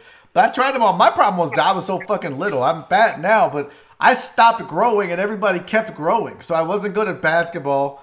I wasn't good at football because of my size. I was scared of baseball because I got hit in the face as like a kid, and that I couldn't stand in the batter's box. There was always something that kept. So I was like, well, running. I'm just fucking running. I ended up being good at that, but I don't even count that really as a sport. That just like. Yeah. If fat people go do it to get in shape, that's not a sport. Really. I don't feel like it is. Because I could go out right now and jog 2 miles. That doesn't make me athletic. It's probably the most mentally like demanding one. You know what I mean? Like running, because it's just you telling your body you're not going to stop. You know, like I'm thinking about like cross country type running. You know. Yeah. But basketball was humbling once you started getting into like around age 16 or whatever. Because then you would play against the kids that you could tell were going to go to the NBA. You know, like I played against like De'Aaron Fox and like Kelly Oubre. Really? And then like it sucks so bad playing against those guys because you go, dude, it doesn't matter what I do. Like, it doesn't matter how many jump shots I get up. It doesn't matter how much time I spend in the weight room doing dribbling drills. I will not ever look like that. I will not move like that. I can't jump like that. Like this is not for me. You know? Yeah. Like, What was it? Yeah. What was De'Aaron Fox like? Did you go to school with him, or did you just play against him? He was in the same district as me. Like I went to Cy Ranch and he went to Cy Lake, so like we played each other in like open gyms in the summer and everything. Yeah, and he was pretty damn good. Did you have like a go-to move? Were you like, did you have a killer crossover, step back? Were you like a set shooter, like an old man at the YMCA, where they were just like, oh look, Grady's on the 3-point line, just get it to him and he'll knock down about 50% of them? Yeah. I mean, classic white guy shooter. You know what I mean? Like that's what we have to do. 90% free throw. Could always count on you for crisp, good bounce passes. Nice, Yeah, nice follow through on the 3-point shot. Yeah. I mean, I'd love to be the windmill dunking guy. Just one in the car. You don't have, you don't have the calf Yeah. muscles for that. Neither did I. Yeah, here's the thing.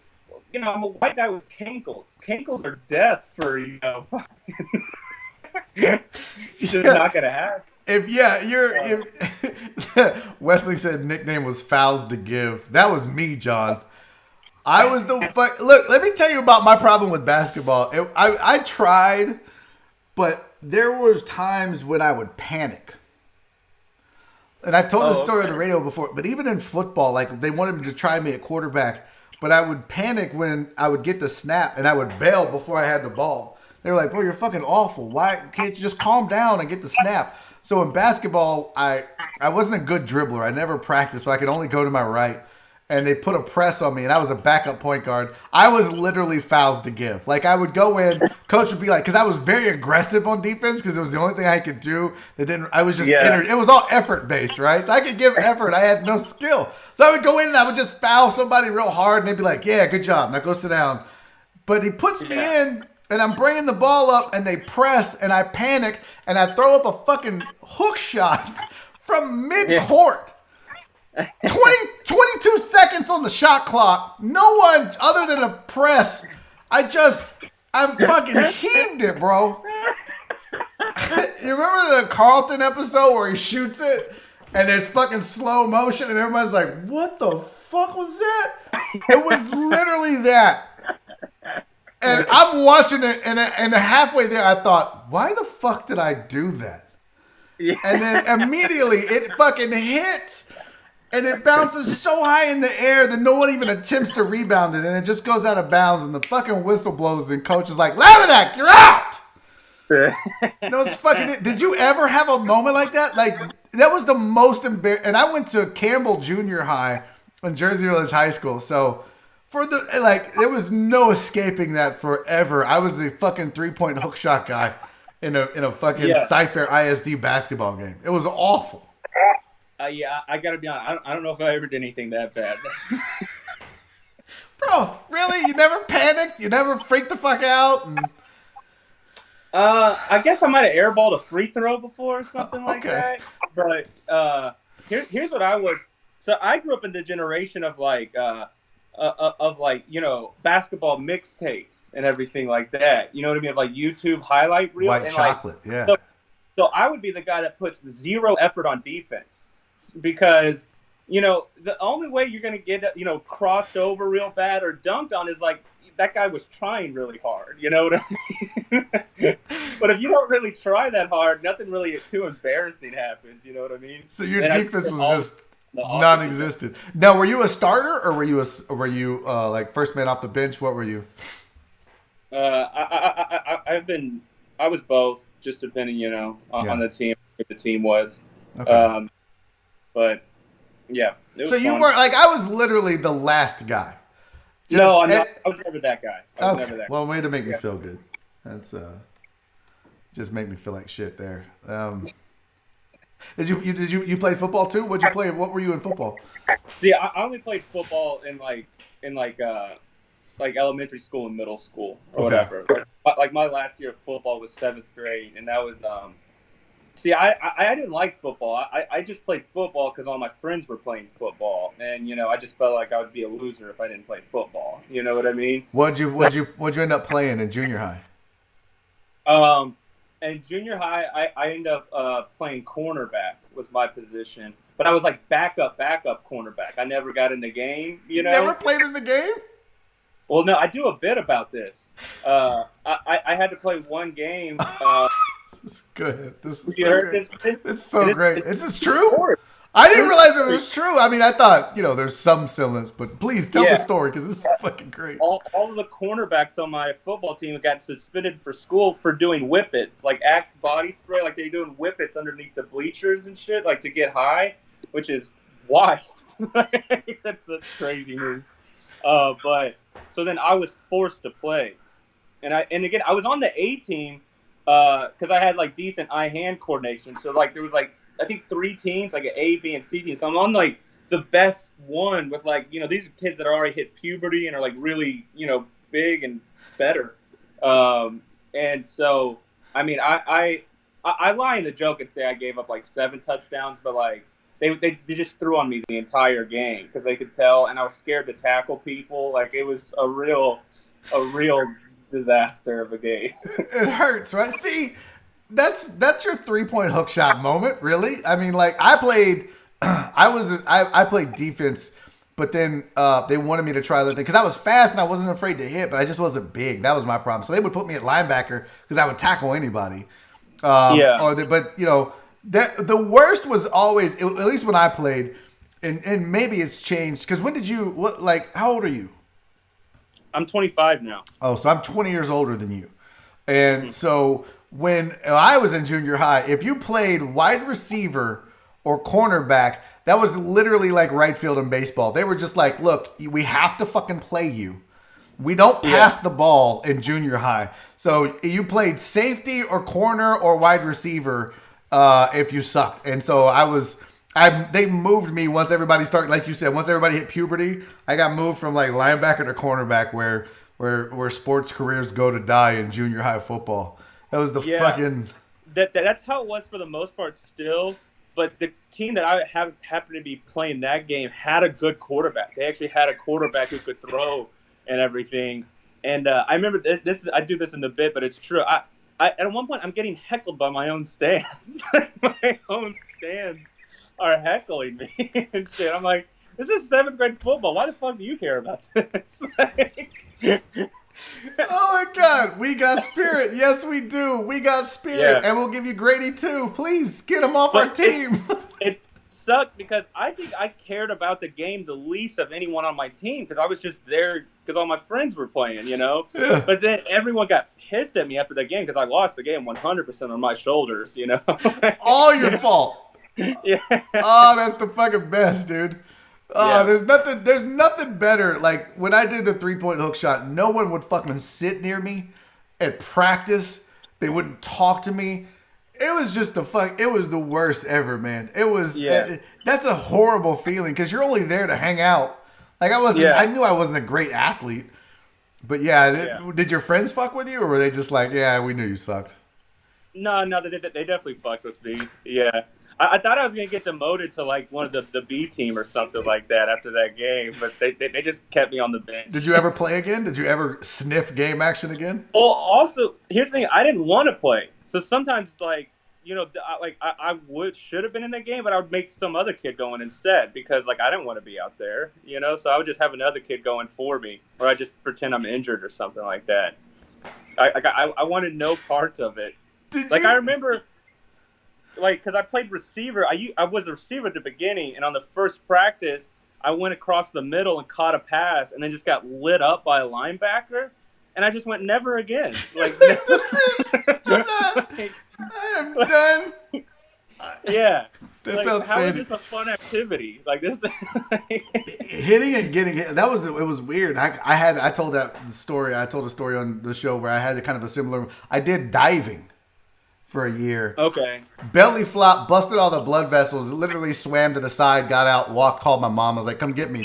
I fucking quit diving if I would have got hit like that, I would have got up, I would have gathered all my shit that got knocked off my body, and I would have just walked off the field and quit. Like that's just how I am though. I'm like that. I'm like, nope, fuck this shit. I'm not doing this. I don't give a fuck about my friends on this stupid ass team.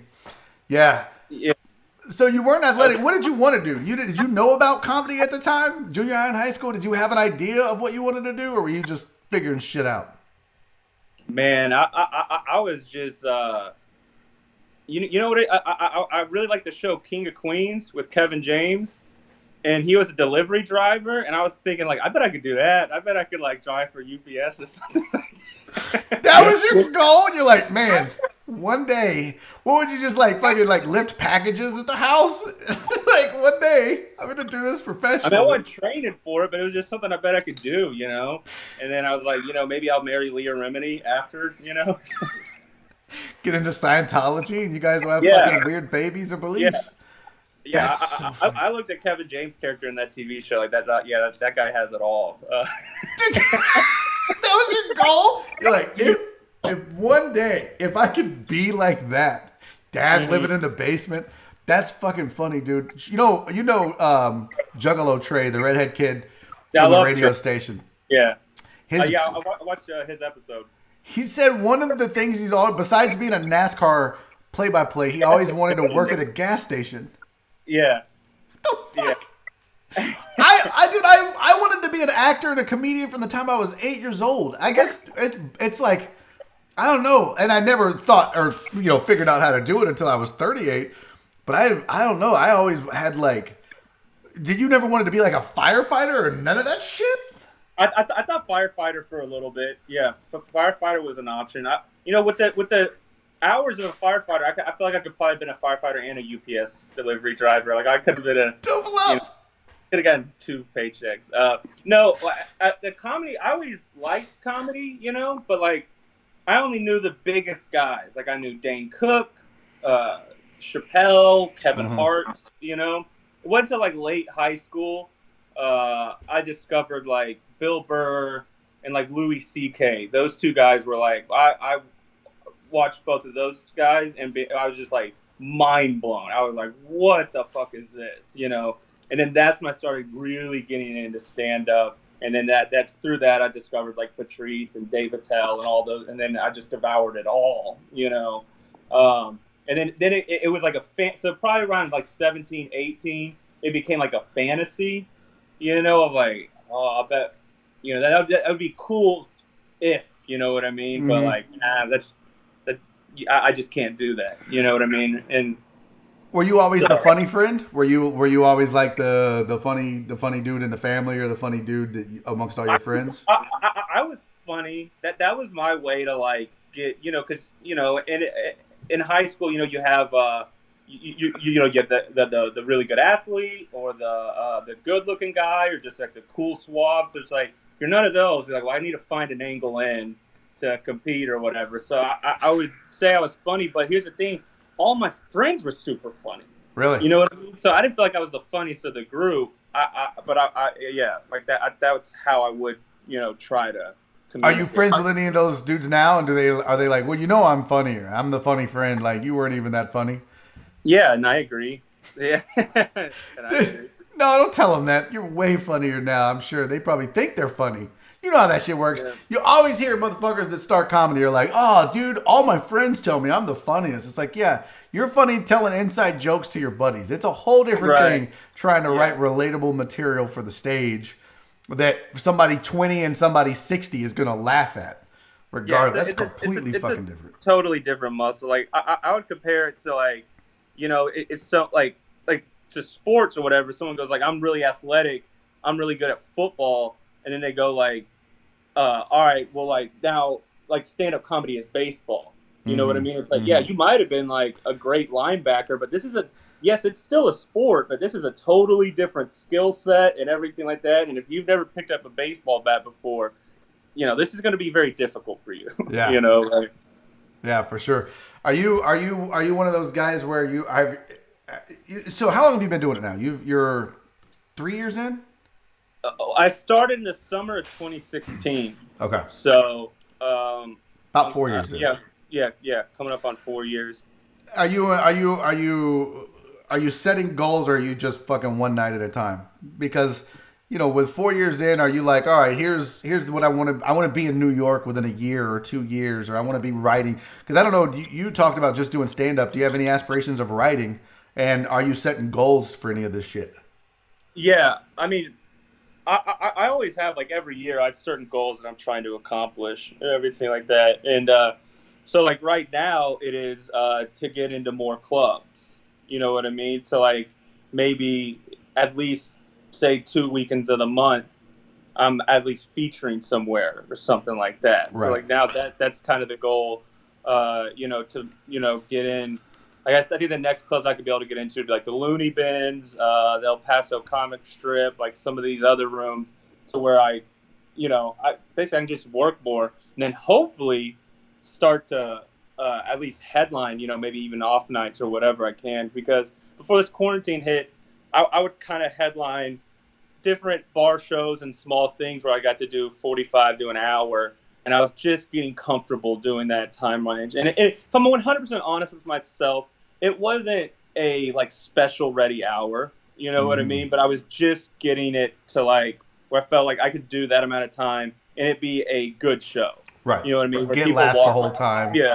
Yeah, sustained laughs throughout, and people walk away going like, "Hey, we enjoyed doing that."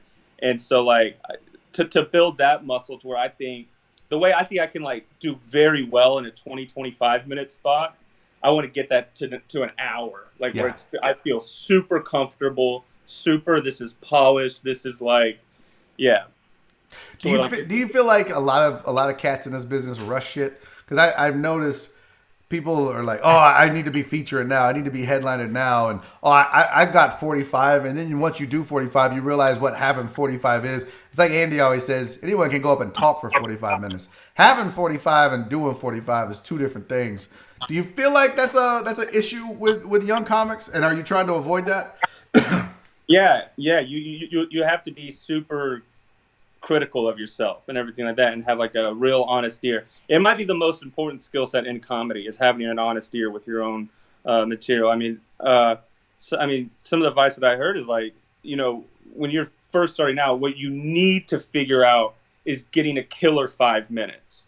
Like you need that because now you know what killing sounds like and feels like, and you have all your material you write beyond that. You can compare it to is it killing or whatever, because you know, there's comics that you realize they're doing several years in and they go, oh, you've never actually killed. Like, you think that's doing good.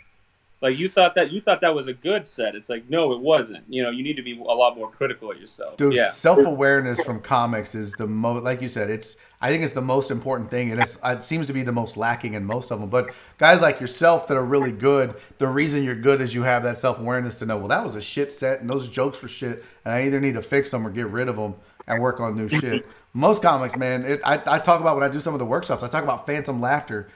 Guys hearing laughs that don't exist. It's like, how the fuck?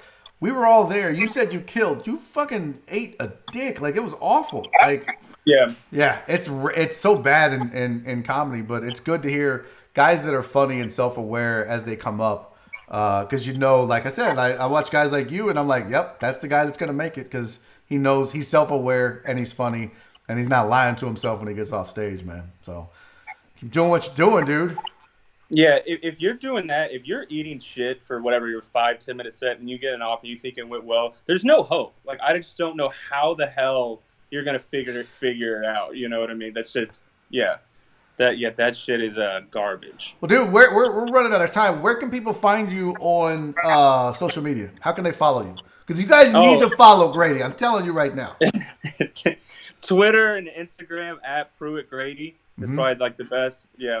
By the way, the shit that you tweet cracks me the fuck up. It's so, you love making people angry with the most matter of fact, stupid, obviously not true tweets, but you're like, what? Like, your bio is hilarious. At one point you had like all these different things that you weren't, but it was in your bio. You guys go follow him. Pruitt Grady on Twitter, you said? Yeah. Pruitt Grady. Yeah. Dude, what else? Like, when is the, you don't even have a name for the podcast, do you? We can't even plug that. But. Yeah. All right. Well, dude, I appreciate you joining me. This was outstanding. I'm glad that you and I finally got to do a show together. Keep killing it out there, man. And when you get to New York, don't forget us. Oh, hold on. PayPal Peace got one more super chat. LOL. Grady held his phone for an hour to hang with B. You didn't have a stand, did you? You literally fucking held the phone. Yeah, I did. I'm dedicated. That's dedication. God, dude, you got hands like a cornerback, bro. Look at that shit. I'm dedicated to the game. I'm a super athlete, and you know. That's Grady Pruitt, you guys. Hey, homie, I appreciate you, man. Thank you for joining me. Absolutely, man. That's Grady Pruitt. You guys go follow him ASAP. Do it right now. He's a funny dude. He's off to big things. I didn't even realize he was holding his phone, to be honest with you. That's so funny. All right, tomorrow on the show, we're going to get out of here. Guys, thank you so much for being here. Thank you for tuning in. Make sure, thank you, Aaron J. Bryant. Please tell everybody, hit the like button. Tell a friend about the show. Tomorrow, we're going to go bananas. No sports. I promise. No sports. Videos, entertainment, lawn talk, And my guest is Greg Morton. If you've ever watched America's Got Talent, you probably remember him as the guy that did the whole Star Wars and all the voices and wore Star Wars outfits. That's my guest tomorrow. We're going to talk video games. We're going to talk Star Wars. We're going to talk voices. We're going to have a hell of a time. Tune in tomorrow. Tell a friend. 2 o'clock. Barry on deck right here on this YouTube channel. Guys, thank you so much. You know I appreciate you. Hit that like. Go tell a friend. We'll see you tomorrow.